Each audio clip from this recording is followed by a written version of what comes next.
رجب المرجب کا اپنی عظمتوں کو سمیٹتا ہوا گزر رہا ہے، تو جو آیت مبارکہ آپ کے سامنے تلاوت کی ہے، انشاءاللہ انہی آیات کی روشنی میں آج کے جمعہ المبارک میں قرآن و حدیث کے حوالہ سے چند باتیں آپ کے گوش گزار کروں گا۔ اللہ رب العزت مجھے اور آپ کو مل کے ان باتوں پہ عمل کی توفیق عطا فرمائے۔ اللہ رب العزت نے ارشاد فرمایا والنجم اذا ہوا، کہ قسم ہے چمکتے ہوئے ستارے کی۔ نجم کا معنی ہے ستارہ، اور اذا ہوا فرمایا جب وہ اوپر گیا اور پھر اوپر سے واپس آیا، فرمایا اس ستارے کی قسم ہے جو ستارہ ایک دفعہ اوپر گیا پھر اوپر سے واپس آیا۔ اب ہوا کے دو معنی علماء نے بیان کیے ہیں، ایک ہے اوپر جانا اور پھر اوپر سے واپس آنا۔ تو یہ دو معنی علماء نے بیان کیے ہیں، لیکن آپ دیکھیں کہ اللہ کے کلام کے اندر کتنی فصاحت و بلاغت ہے کہ اللہ رب العزت نے ایک ہی کلام کے اندر اپنے محبوب کا جانا بھی بیان کر دیا اور مصطفیٰ کا آنا بھی بیان کر دیا۔ کتنی فصاحت و بلاغت ہے کہ مصطفیٰ کا ایک ہی کلام کے اندر رب نے جانا بھی عرش میں بیان کر دیا اور پھر عرش سے واپس آنا بھی بیان کر دیا۔ فرمایا والنجم اذا ہوا، کہ قسم ہے ستارے کی جب وہ اوپر گیا اور پھر واپس آیا۔ اب سوال یہ پیدا ہوتا ہے کہ وہ ستارہ کون سا ہے، اس ستارے سے کیا مراد ہے اور اوپر جانے سے کیا مراد ہے؟ تو آئیں اس کی تفسیر ہم حضرت امام جعفر صادق رضی اللہ تعالیٰ عنہ سے پوچھتے ہیں، کیونکہ جن کے گھر میں قرآن اترا ہے، جن کے صدقے سے ہمیں قرآن ملا ہے، جن کے صدقے سے ہمیں ایمان نصیب ہوا ہے، اس گھرانے کے چشم و چراغ حضرت امام جعفر صادق رضی اللہ تعالیٰ عنہ آپ سے پوچھتے ہیں۔ آپ فرماتے ہیں کہ یہاں پہ جو نجم ہے نا، اللہ نے فرماتے ہیں اس سے مراد وہ ہمارے آقا جناب احمد مجتبیٰ محمد مصطفیٰ صلی اللہ علیہ وسلم ہے۔ اور پھر ہوا سے کیا مراد ہے؟ فرماتے ہیں ہوا سے مراد حضور صلی اللہ علیہ وسلم کا عرش پہ جانا اور پھر واپس آنا مراد ہے۔ نجم سے مراد سرکار صلی اللہ علیہ وسلم کی ذات گرامی ہے، اور ہوا سے مراد آپ فرماتے ہیں جس وقت اللہ نے اپنے محبوب کو معراج کروائی اور عرش پہ بلایا، تو آپ فرماتے ہیں کہ حضور صلی اللہ علیہ وسلم کا یہاں پہ عرش پر جانا اور پھر واپس آنا مراد ہے۔ اچھا، بعض مفسرین نے یہ لکھا ہے کہ حضور صلی اللہ علیہ وسلم کا عرش پہ جانا کمال ہے۔ بعض نے کہا یہ بڑی کمال کی بات ہے کہ سرکار کا معراج پہ جانا یہ کمال ہے۔ بعض نے کہا کہ نہیں، معراج سے واپس آنا کمال ہے۔ اس پہ علماء نے اختلاف کیا ہے۔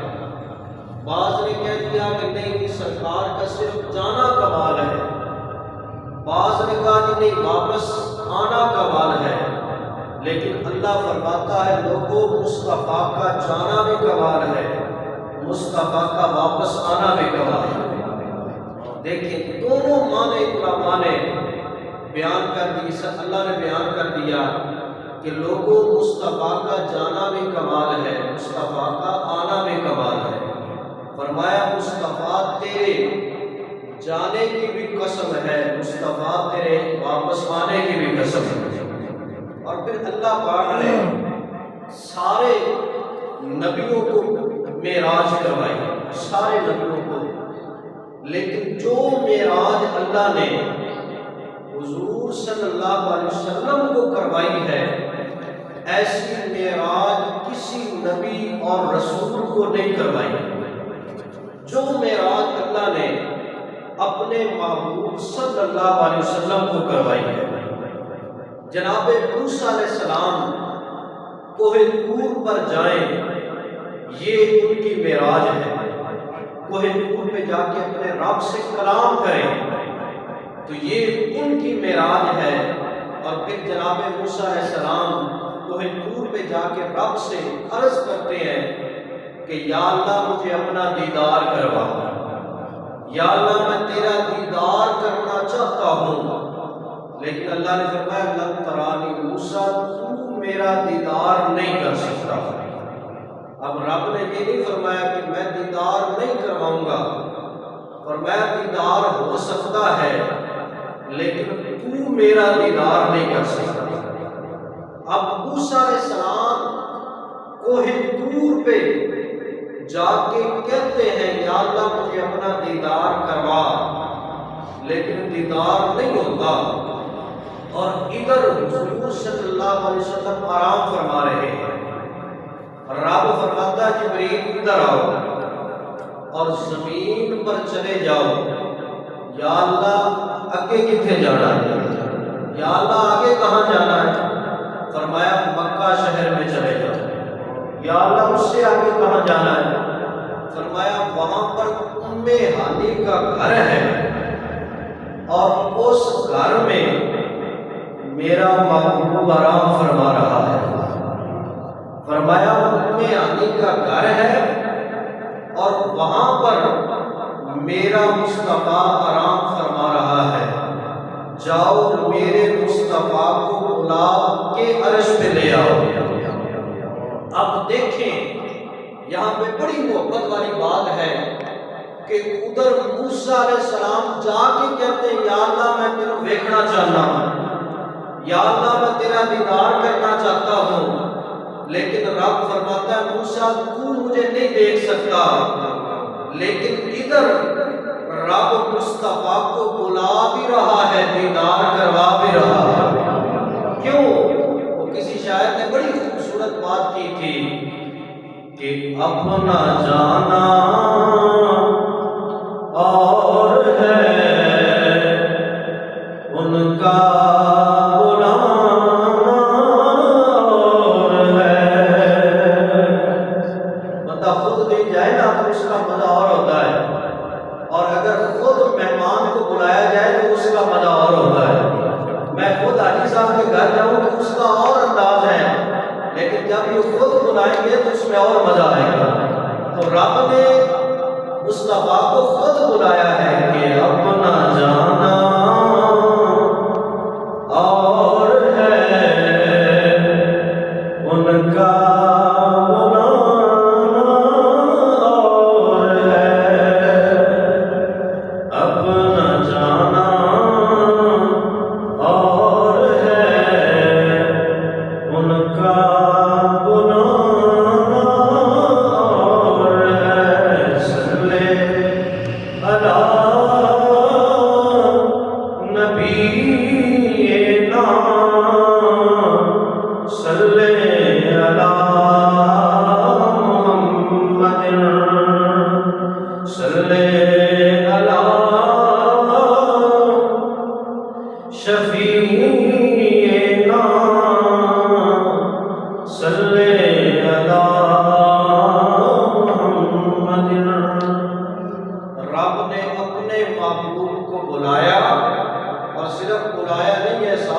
دیدار بھی کروایا ہے۔ اور پھر حضور صلی اللہ علیہ وسلم معراج کی رات کہاں کہاں سے گزرے، یہ بخاری کی حدیث پاک ہے۔ حضور صلی اللہ علیہ وسلم نے فرمایا کہ میں تھا اور میرے ساتھ جبریل بھی تھے۔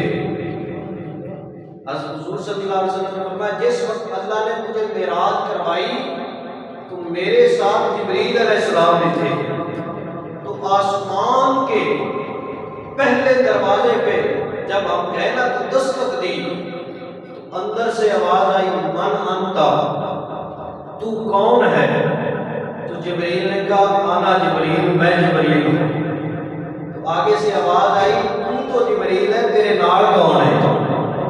وَمَن مَّعَكَ، کہ اے جبریل تو جبریل ہے، تیرے ساتھ کون ہے؟ تو آگے سے جبریل نے کہا آج وہ کلہ نہ سمجھے آئے، آج میں اکیلا نہیں آیا ہوں، آج میں بھی آیا ہوں، میرے ساتھ مصطفیٰ بھی تشریف لائے۔ اب جیسے ہی سرکار کا نام آیا، ادھر سے جبریل نے سرکار صلی اللہ علیہ وسلم کا نام لیا اور ادھر سے اللہ نے آسمان کا دروازہ کھول دیا۔ اور یہاں پہ جس وقت ہم دورہ حدیث کے اندر یہ حدیث پاک پڑھ رہے تھے، ہمارے استاد گرامی شیخ الحدیث مفتی شہباز حسین چشتی صاحب آپ ہمیں یہ حدیث پڑھا رہے تھے، تو آپ نے فرمایا تھا یہاں پہ کہ جو دروازہ نہ کھل رہا ہو، جو مشکل حل نہ ہو رہی ہو، تو سرکار کا نام لینا اللہ مشکل کو حل کر دے گا۔ تو جو ہی سرکار کا نام آیا اللہ نے آسمان کا دروازہ کھول دیا۔ اب پہلے آسمان پہ سرکار کا استقبال کس نے کیا؟ پہلے آسمان پر جناب آدم نے مصطفیٰ کا استقبال کیا۔ جناب آدم نے کہا مرحبا، خوش آمدید، اے نبی ہم آپ کو خوش آمدید کہتے ہیں، آپ کا آنا ہمارے لیے باعث فخر ہے، تو ہم آپ کو خوش آمدید کہتے ہیں۔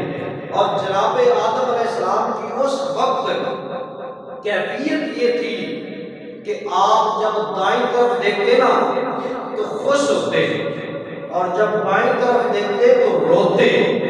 آپ کی حالت یہ تھی کہ کبھی آپ روتے تھے، کبھی آپ خوش ہوتے تھے۔ تو سرکار نے جبریل سے پوچھا کہ جبریل وجہ کیا ہے؟ کبھی جناب آدم خوش ہوتے ہیں اور کبھی آپ روتے ہیں، اس کی وجہ کیا ہے؟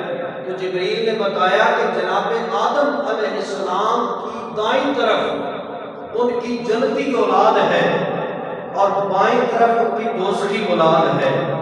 جب وہ اپنے دائیں طرف جنتی اپنے بندوں کو دیکھتے ہیں، جنتی لوگوں کو دیکھتے ہیں تو وہ خوش ہوتے ہیں، اور جب دوسری لوگوں کو دیکھتے ہیں تو وہ روتے ہیں۔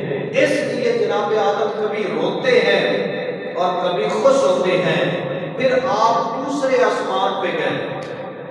حضور صلی اللہ علیہ وسلم فرماتے ہیں کہ ہم دوسرے آسمان پر گئے، تو جب دوسرے آسمان پر پہنچے تو جبریل نے دروازے پہ دستک دی۔ دوسرے آسمان پر اندر سے آواز آئی من انتا، تو کون ہے؟ آگے سے جبریل نے کہا انا جبریل، میں جبریل ہوں۔ کہا تیرے ساتھ کون ہے؟ تو جبریل نے کہا میرے ساتھ آج سرکار بھی تشریف فرمائے۔ اب دوسرے آسمان پر سرکار صلی اللہ علیہ وسلم کا استقبال کون کر رہے ہیں؟ دوسرے آسمان پر جناب عیسیٰ علیہ السلام اور جناب یحییٰ علیہ السلام میرے مصطفیٰ کا استقبال کر رہے ہیں۔ سبحان اللہ۔ اور تیسرے آسمان پر جب گئے نا تو تیسرے آسمان پر اب کون استقبال کر رہا ہے؟ تیسرے آسمان پر حسن کے بادشاہ جناب یوسف علیہ السلام میرے مصطفیٰ کا استقبال ہے۔ سبحان اللہ۔ جناب یوسف علیہ السلام کو اللہ نے اتنا حسن دیا تھا، اتنا حسن دیا تھا کہ جو مصر کی عورتیں ہیں نا، انہوں نے جب حسن یوسف کو دیکھا تو اپنی انگلیوں پہ چڑیاں چلا دی تھی، اور بلکہ یہ لکھا ہوا ہے آپ کے بارے میں، حضرت یوسف علیہ السلام کے بارے میں، کہ اللہ نے آپ کو اتنا حسن دیا تھا کہ جو بندہ ایک دفعہ حسن یوسف کو دیکھ لیتا تھا 3 مہینے مہینے تک اسے بھوک نہیں لگتی تھی۔ سبحان اللہ، سبحان اللہ۔ تین مہینے تک وہ اسے بھوک نہیں لگتی تھی، لیکن آج وہ یوسف اپنی پیاس بجھانے کے لیے مصطفیٰ کا استقبال کر رہے ہیں۔ پنجابی کا شاعر تھا نا، اس نے کہا تھا 3 مہینے خلقت رجے تے ویکھ کے یوسف کے نانی تے جنہ مائی میرا تکیا تے راجی دوئی جانی۔ یعنی یوسف علیہ السلام کو جو بندہ ایک دفعہ دیکھتا تھا اسے 3 مہینے تک بھوک نہیں لگتی تھی، لیکن آپ فرماتے ہیں جو حسن محمد کو تک لیتا تھا اسے تو 2 جہانوں میں ہی بھوک نہیں لگتی تھی۔ تو آج حضرت یوسف علیہ السلام وہ حضرت محمد مصطفیٰ صلی اللہ علیہ وسلم کا استقبال کر رہے ہیں، اور چوتھے آسمان پر جب سرکار گئے نا تو وہاں پر جناب سیدنا ادریس علیہ السلام وہ میرے مصطفیٰ کا استقبال کر رہے ہیں۔ 5ویں آسمان پر جناب ہارون علیہ السلام مصطفیٰ کا استقبال کر رہے ہیں۔ 6 آسمان پر جناب موسیٰ کلیم اللہ وہ سرکار کا استقبال کر رہے ہیں، اور 7ویں آسمان پر جناب آدم علیہ السلام میرے مصطفیٰ کا استقبال کر رہے ہیں۔ جناب ابراہیم علیہ السلام 7ویں آسمان پر جناب ابراہیم علیہ السلام مصطفیٰ کا استقبال کر رہے ہیں۔ ارے جن کا استقبال جناب آدم کرے، جن کا استقبال جناب عیسیٰ کرے، جن کا استقبال جناب یوسف کرے، ارے اسے حسین کا نانا مصطفیٰ کہتے ہیں۔ سارے نبیوں نے میرے مصطفیٰ کا استقبال کیا، سارے نبیوں نے، جناب آدم نے، جناب عیسیٰ نے، جناب موسیٰ نے، جناب یوسف نے، جناب ابراہیم علیہ السلام نے میرے مصطفیٰ کا استقبال کر کے دنیا کو بتایا کہ دنیا والوں آج ہمارا امام عرش پہ آ رہا ہے۔ مصطفیٰ کا استقبال پھر اس سے آگے جب سرکار سدرۃ المنتہا پر پہنچے تو وہاں پر اللہ نے سارے فرشتوں کو جمع کیا۔ سدرۃ المنتہا پر سارے فرشتوں کو جمع کیا اور فرمایا فرشتوں آج آ جاؤ، آج میرا مصطفیٰ آ رہا ہے۔ فرشتوں کو بھی رب نے کہا کہ فرشتوں آ جاؤ، اگر آج تم نے میرے مصطفیٰ کی زیارت کرنی ہے تو آج سدرۃ المنتہا پہ آ جاؤ، میرا مصطفیٰ آ رہا ہے۔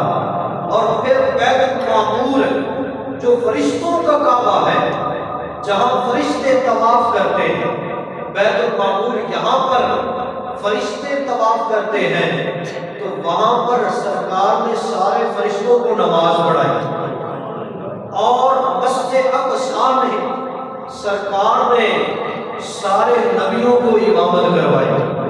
اور یہ بات بڑی قابل غور بات ہے کہ بیت المعمور کے اندر مصطفیٰ نے فرشتوں کو جماعت کروائی، مسجد اقصی میں سرکار نے سارے نبیوں کو جماعت کروائی، اور رب نے یہ بتا دیا کہ دنیا والوں میرا مصطفیٰ سارے فرشتوں کا بھی امام ہے، سارے انسانوں کا بھی امام ہے۔ سبحان اللہ۔ سارے فرشتوں کا بھی امام اور سارے انسانوں کا جو امام ہے اسے مصطفیٰ کہتے ہیں۔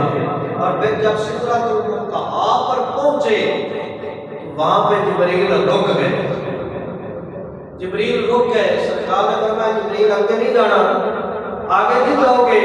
تو جبریل نے کہا یا رسول اللہ صلی اللہ علیہ وسلم میں یہاں سے آگے نہیں جاؤں گا، اگر ایک قدم بھی میں آگے گیا نا تو میں جل جاؤں گا، میرے پر جل جائے گا، لہٰذا میں اس سے آگے نہیں جا سکتا، بس میرا سفر اتنا تھا۔ اب سرکار نے آگے سے کیا فرمایا؟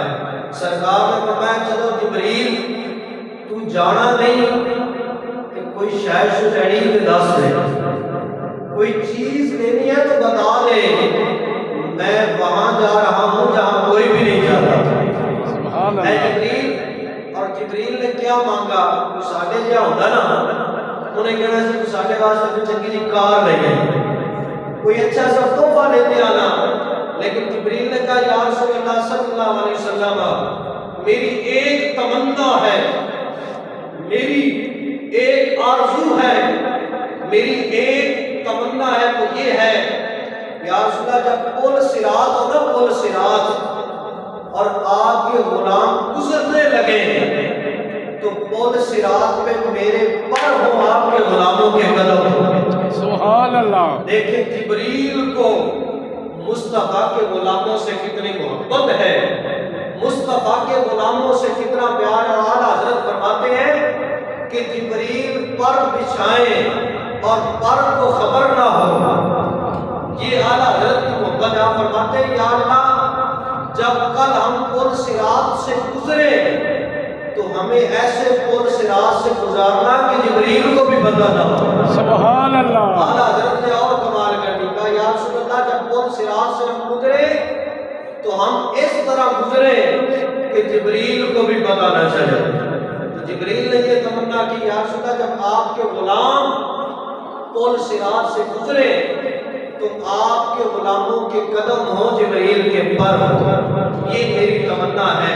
اور پھر اس سے آگے سرکار چلے گئے اور رب نے اپنے محبوب کو وہ دیدار کروایا اور اتنا قرب عطا فرمایا کہ جو کائنات میں اور کسی کو نہیں عطا فرمایا.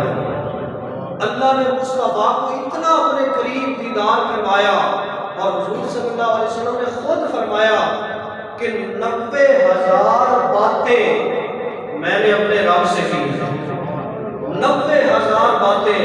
اور پھر ان کے بارے میں کچھ سرکار نے بتایا بھی تھا کہ 50 نمازیں جو اللہ نے عطا فرمائی تھی یہ اللہ نے معراج کی رات مجھے عطا فرمائی تھی.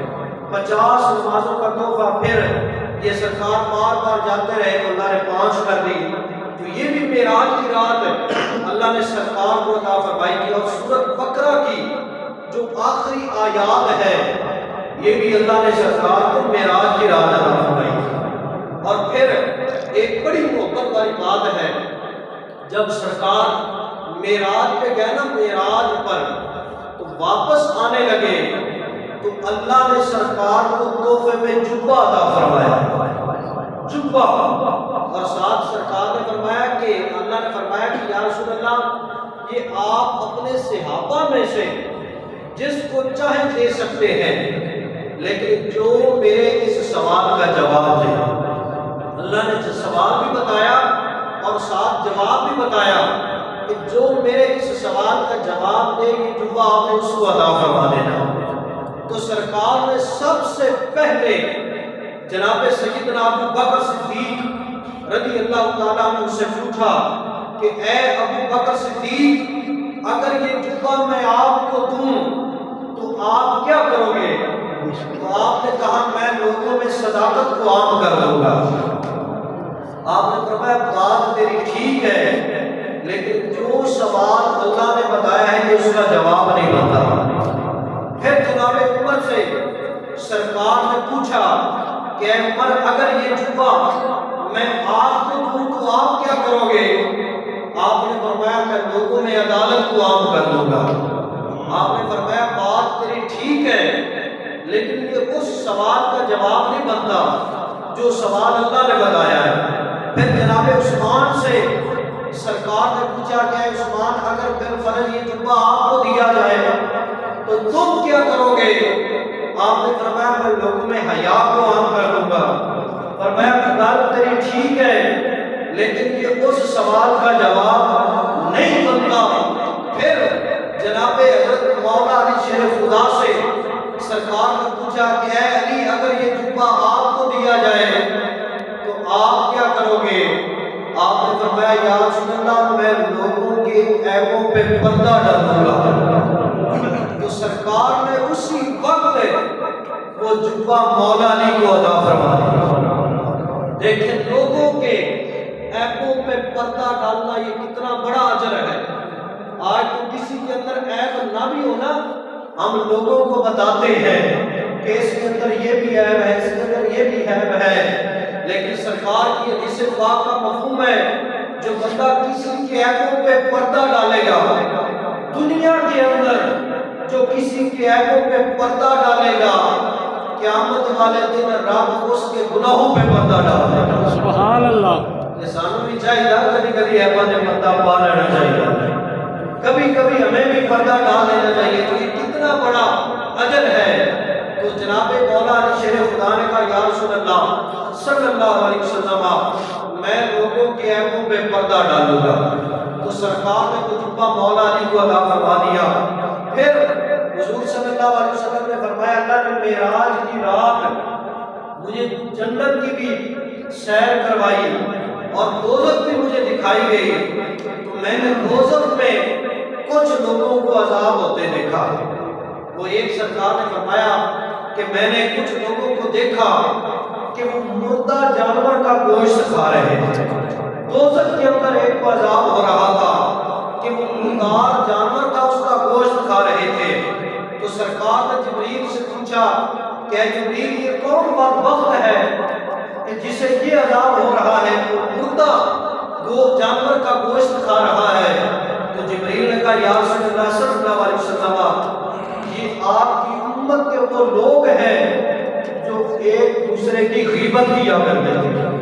یہ غیبت کتنا بڑا گناہ ہے کہ غیبت کرنے والا ایسے ہی ہے جیسے وہ مردہ جانور کا گوشت کھا رہا ہے۔ پھر سرکار نے فرمایا کہ میں معراج کی رات دوزخ میں میں نے گروہ کو دیکھا کہ جن کے سروں پہ پتھر لگ رہے تھے اور پتھروں سے ان کے سر کچلے جا رہے تھے، یہ ان کو عذاب ہو رہا تھا۔ تو سرکار نے جبریل سے پوچھا کہ جبریل یہ کون لوگ ہیں جن کو یہ پتھروں کا عذاب ہو رہا ہے؟ تو جبریل نے عرض کیا یا رسول اللہ صلی اللہ علیہ وسلم یہ آپ کی امت کے وہ لوگ ہیں کہ جو نماز نہیں پڑھا کرتے، یہ بے نمازیوں کو عذاب ہو رہا ہے۔ پھر اسی طرح سرکار نے فرمایا میں نے دوزخ میں کچھ لوگوں کو دیکھا کہ جو پتھر کھا رہے تھے، ان کی خوراک یہ تھی کہ وہ پتھر کھا رہے تھے۔ تو سرکار نے پھر جبریل سے پوچھا کہ جبریل یہ کون لوگ ہیں جنہیں یہ پتھروں کا عذاب ہو رہا ہے؟ جبریل نے کہا یا رسول اللہ صلی اللہ علیہ وسلم یہ آپ کی امت کے وہ لوگ ہیں کہ جو اپنی مالوں سے زکوٰۃ نہیں دیتے، یہ آج اس وجہ سے انہیں عذاب ہو رہا ہے۔ پھر اسی طرح سرکار نے فرمایا میں نے جنت کو بھی دیکھا، جنت کی بھی میں نے سیر کی، تو میں نے وہاں پہ ایک شخص کو دیکھا کہ وہ بڑی عیش و عشرت کے ساتھ زندگی گزار رہا تھا، بڑی خوبصورت اس کی زندگی تھی۔ میں نے جبریل سے کہا یا جبریل سے پوچھا کہ جبریل یہ کون خوش بخت ہے کہ جو بڑی خوبصورت زندگی گزار رہا ہے، اس نے کون سا عمل کیا ہے؟ تو جبریل نے کہا یا رسول اللہ صلی اللہ علیہ وسلم یہ آپ کی امت کا وہ بندہ ہے جو لوگوں سے تکلیف کو دور کرتا تھا، آج اس عمل کی وجہ سے اللہ نے اسے جنت عطا فرما دی۔ اور پھر سرکار نے فرمایا کہ میں جنت میں گیا، میں جنت میں جب چل رہا تھا تو میرے آگے آگے کوئی جنت میں چل رہا تھا، میں بھی چل رہا تھا، کوئی میرے سے بھی آگے جنت کی سیر کر رہا تھا۔ تو سرکار نے جبریل سے پوچھا جبریل یہ کون ہے جو مجھ سے آگے جنت میں چل رہا ہے؟ تو جبریل نے کہا یا رسول اللہ یہ آپ کا غلام بلال جنت میں چل رہا ہے۔ کہ میں پیچھے تھا، سرکار نے فرمایا مجھ سے آگے حضرت بلال چل رہے تھے۔ تو پھر سرکار نے فرمایا میں نے ایک بندے کو جنت میں دیکھا کہ جو قرآن پڑھ رہا تھا۔ یہ کتنا بڑا اجر ہے کہ سرکار فرماتے میں نے جنت میں ایک بندے کو قرآن پڑھتے دیکھا۔ تو پھر جبریل سے پوچھا کہ جبریل یہ کون ہے جو جنت میں آج قرآن پڑھ رہا ہے؟ تو جبریل علیہ السلام نے عرض کیا یا رسول اللہ یہ آپ کا غلام حضرت زید بن حارثہ یہ جنت میں قرآن پڑھ رہا ہے۔ پوچھا وجہ کیا، کس وجہ سے یہ آج مجھ سے آگے اسے عزت ملی ہے؟ تو آپ نے فرمایا کہ یہ اپنی ماں باپ کی خدمت کرتا تھا، ماں باپ کی خدمت کرنے کی وجہ سے آج اللہ نے اسے یہ مقام دیا ہے کہ یہ آپ سے آگے آگے جنت میں قرآن پڑھ رہا ہے۔ اور پھر سرکار فرماتے میں نے جنت میں ایک خوبصورت محل دیکھا، تو میں نے جبریل سے پوچھا جبریل یہ کس کا محل ہے؟ تو جبریل نے کہا یا رسول اللہ یہ آپ کے غلام جناب عمر کا محل ہے۔ تو پھر ایک دن سرکار نے جناب عمر سے کہا تھا کہ عمر میں نے آپ کا جنت میں محل دیکھا تھا، اتنا خوبصورت تھا کہ میرا دل کر رہا تھا کہ میں اندر جا کے اس محل کی زیارت کروں، لیکن مجھے غیرت آ گئی کہ میرا عمر جو ہے نا یہ بڑا غیرت مند بندہ ہے، تو اس کے گھر میں بغیر اجازت کے نہیں جانا چاہیے۔ یہ اللہ نے جنت اور دوزخ کی خبریں دی۔ دوستان جی وقار معراج کا سب سے بڑا جو تحفہ نا وہ نماز کا تحفہ ہے۔ ہم صرف معراج کے ذکر کرتے تذکرے کرتے، معراج کی رات سرکار نے جو ہمیں پیغام دیا ہے سب سے بڑا پیغام وہ نماز کا پیغام ہے۔ یہ اللہ نے سرکار کو معراج کی رات تحفہ عطا فرمایا تھا اور 50 نمازیں دی تھی۔ سرکار بار بار جاتے رہے کہ یا اللہ یہ زیادہ ہے، یا اللہ یہ زیادہ ہے، میرے امتی یہ نہیں پڑھ سکتے۔ پھر اللہ نے 5 نمازیں سرکار کو عطا فرمائی، لیکن اللہ نے فرمایا کہ یا رسول اللہ یہ نمازیں 5 ہیں، لیکن آپ کا غلام جو بھی 5 پڑھے گا میں اس کو ثواب 50 نمازوں کا عطا فرماؤں گا۔ اللہ پاک ہمیں اس عمل پہ بھی غور کرنے کی توفیق عطا فرمائے۔ اور معراج کا یہ پیغام ہے کہ جن لوگوں کو اللہ نے مال دیا ہے، جو صاحب استطاعت ہے، وہ اپنے مالوں سے زکوٰۃ دیا کرے۔ یہ بھی بہت بڑا عمل ہے، زکوٰۃ دینا۔ سرکار نے فرمایا کہ اپنے مال سے زکوٰۃ نہیں دیتے، دوزخ میں ان کو عذاب یہ ہو رہا تھا کہ وہ پتھروں کو خوراک کے اس طور پہ استعمال کر رہے تھے۔ پتھروں کا عذاب انہیں دوزخ میں ہوگا۔ تو جن کو اللہ نے مال دیا ہے وہ اپنے مال سے زکوٰۃ دے، جو صاحب استطاعت ہے وہ زکوٰۃ کو اپنا وتیرہ بنائے۔ ویسے بھی صدقہ کرنا چاہیے لیکن یہ فرضی صدقہ ہے۔ اللہ پاک ہمیں اس پہ بھی عمل کرنے کی توفیق عطا فرمائے۔ خصوصاً دعا فرمائے جتنی باتیں ہوئی اللہ مجھے اور آپ کو ان باتوں پہ عمل کی توفیق عطا فرمائے۔ باقی دعوانا